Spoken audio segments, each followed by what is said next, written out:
Bonjour mes très chers amis, bonjour mes très chers étudiants, bonjour mes très chers collègues, et amour, musique et éducation. Ici, c'est votre enseignant, docteur Waka Waka, comme vous m'appelez, mais comme vous savez, je veux peu le titre de docteur. Appelez-moi Waka Waka. Vous m'avez envoyé beaucoup d'emails, beaucoup de questions comme d'habitude, voulant savoir quand on est discriminé à l'église, comment est-ce qu'on se comporte? Est-ce qu'on doit abandonner l'église parce qu'on est discriminé ou devons-nous continuer à rester dans l'église? Et puis certains de mes amis qui sont membres de l'église de Jésus-Christ, des gens à qui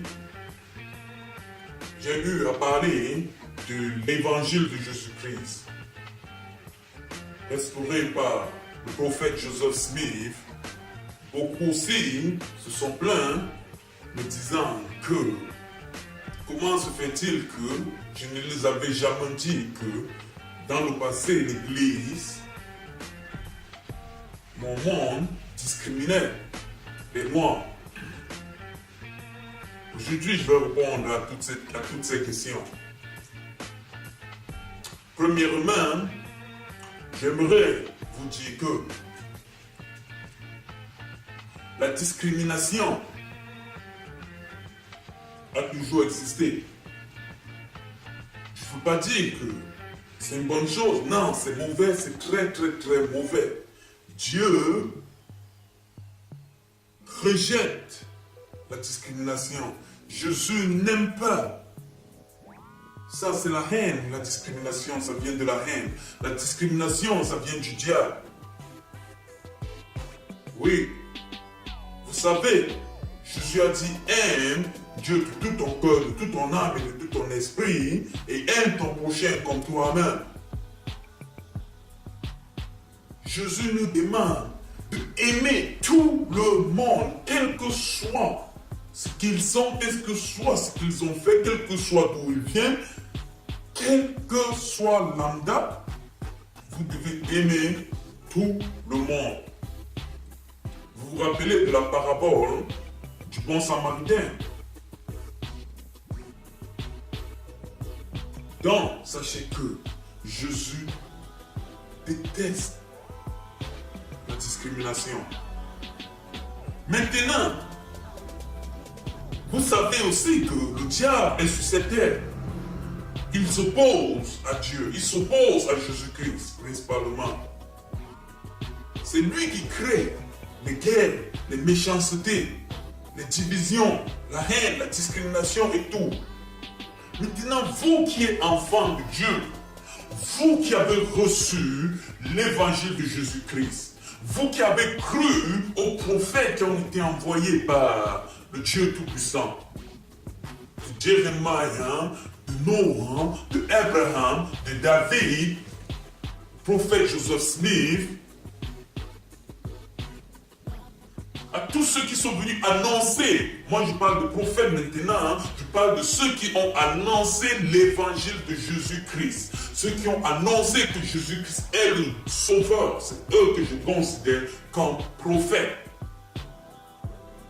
Je sais qu'il y a beaucoup d'autres prophètes que les humains considèrent comme les grands libérateurs, ceux qui sont par exemple venus libérer peut-être les Noirs de l'esclavage. Oui, vous pouvez les considérer. Mais moi, je parle de ceux que Dieu a envoyés annoncer strictement l'évangile de Jésus-Christ sur la terre. Ça veut dire que quoi? Ces prophètes qui étaient sur terre ont été discriminés. Dépendamment de quelle région du monde dans laquelle ils se trouvaient. Vous connaissez l'histoire de Jérémie, vous connaissez l'histoire de Joseph Smith en Amérique ici. Ils ont tous été discriminés, certains ont été tués.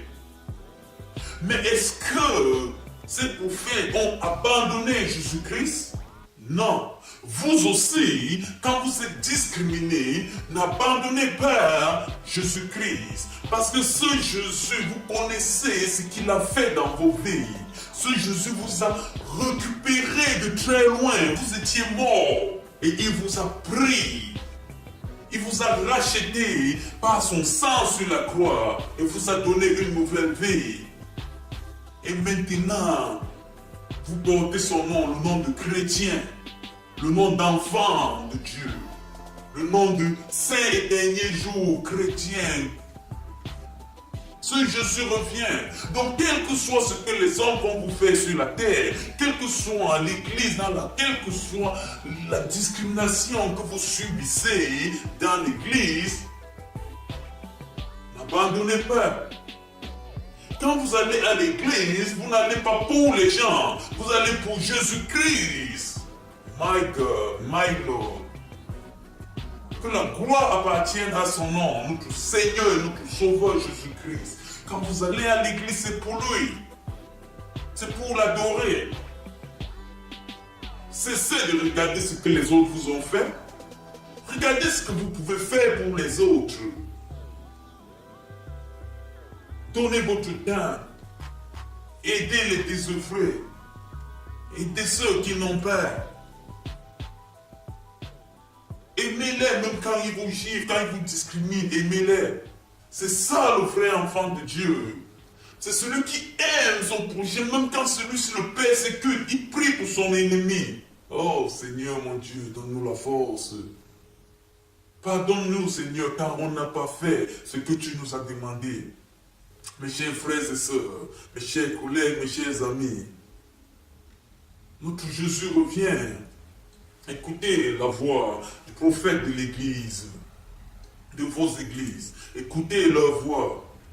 Vous savez, la bénédiction d'avoir dans l'église, la vraie église de Jésus-Christ sur terre, les 5 derniers jours, vous avez la bénédiction d'avoir les prophètes qui vous guident. Écoutez-les, ce sont vos leaders. Je vous aime, je vous embrasse très fort. Dieu est bon. Quel que soit comment vous discriminez, n'abandonnez pas. Et mes autres frères qui m'ont dit que je ne les ai pas dit que les Noirs n'avaient pas le priesthood dans le temps dans l'église des 5 derniers jours. Mes chers frères, c'est le passé. Vous avez reçu l'évangile de Jésus-Christ dans votre cœur. Ce n'est pas un évangile des hommes, c'est un évangile de Jésus. Si il y a eu des problèmes dans le passé, à quoi est-ce que moi personnellement je n'ai pas trouvé une importance en ça? Parce que quand vous entrez, quand vous venez dans l'église de Jésus-Christ des 5 derniers jours, c'est pour adorer Jésus. Ce n'est pas pour les hommes. Je n'étais pas né, je n'étais pas encore sur terre qu'il y a eu cette discrimination. Et sur terre actuellement où je suis, j'ai vécu à Utah, dans plusieurs régions des États-Unis. Est-ce que j'ai été discriminé? Oui, non. En tant qu'église, l'église, c'est l'amour qui règne. Mais il y aura toujours des individus qui ne comprennent pas, qui sont ignorants. Ils peuvent peut-être te discriminer. Et puis quoi?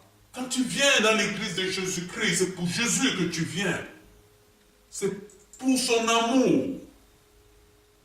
C'est que tu as reçu cet amour de Jésus et tu veux donner, tu veux servir.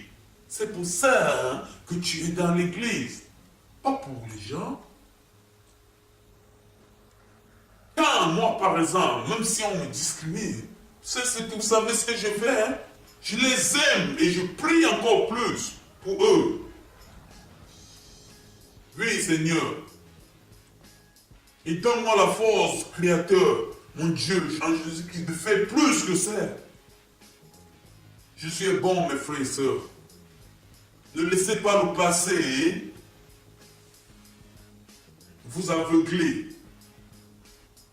L'Église, vous savez, de votre plein cœur, vous savez, par la force de l'Esprit Saint, que c'est l'Église de Jésus. Vous avez reçu la puissance venant de Dieu quand vous avez accepté ce Jésus pendant votre baptême dans l'Église des 5 derniers jours. Ne laissez pas le diable vous aveugler par le passé, mes frères, qui sont noirs d'un velours. Ne laissez pas ce passé vous aveugler. Prophète Joseph Smith, ne comprenez pas ce qu'on vous dit qu'il n'était pas de Dieu. Vous savez tous qu'il a vu Jésus. Père, Père à son nom. Vous savez que c'était un... Oh Seigneur mon Dieu. Vous savez que le livre de Mormon, c'est vrai. Vous savez que la Bible, c'est le témoignage de Jésus-Christ et que le livre de Mormon, c'est un autre témoignage. Donc, il y a plusieurs témoignages maintenant de Jésus-Christ sur la terre que les humains n'auront pas. Ne pourront pas dire que, oh Jésus, on n'avait jamais entendu parler de toi, hein, parce que Dieu a envoyé plusieurs témoignages pour les montrer bel et bien qu'il est Jésus et il revient. Il est venu pour sauver l'humanité de ses péchés. Mes chers amis, savez quelle joie et quel amour vous avez reçu en devenant membre. En devenant membre signifie quoi? Vous faites partie. Regardez ce corps a des membres, les pieds, la main, la tête. C'est ça. Quand vous êtes membre de l'Église de Jésus-Christ, vous formez tous un ensemble. Donc vous tous, regardez le membre, le pied, il a une fonction spécifique. Donc nous tous, les mains ont des fonctions spécifiques. Nous tous qui faisons partie des membres, faisons partie du membre du Christ. Jésus attend que ces membres-là, tous, font leur fonction. Nous tous, mes frères et sœurs, nous avons des dons. Dieu ne nous regarde pas en tant que blanc, noir, rouge, vert, bleu. Nous sommes tous égaux. Et ce Dieu nous aime tous. Et il veut que on pratique son évangile sur terre. Pas juste le parlons, le pratique. Je vous aime au nom de Jésus-Christ. Que sa paix, son amour, sa gloire soit avec vous. Peace.